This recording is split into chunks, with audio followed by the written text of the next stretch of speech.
The gaming software company Activision got slammed with a nice, big, fat, juicy sexual harassment lawsuit, and it's a bombshell of one, but quite frankly, not surprising.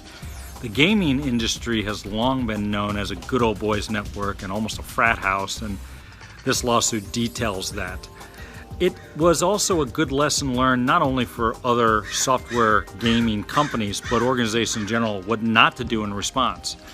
The CEO initially came out calling essentially the lawsuit distorted. Well, that lack of empathy and action, which I've talked about numerous times in these blog videos, will only serve to fuel the opposition and the counter-narrative. The CEO did correct himself and came out with a more appropriate statement, and now it's going to be incumbent upon him and the company to show action of how, by hiring this outside firm to review all policies and practices, they will be a more inclusive, more welcoming, more open company than certainly the lawsuit alleges.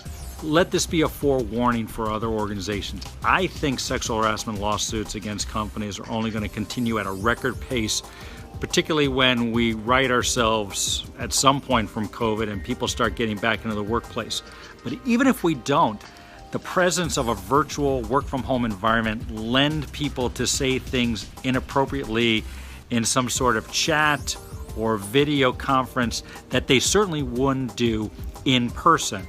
So if you as an organization don't have not only your HR practices and policies in check, but if you also don't have a crisis communications plan ready to go, you are behind the eight ball already. Get it in gear, because it's going to be one of your biggest risk factors for any organization of any size in any industries in this year and in 2022.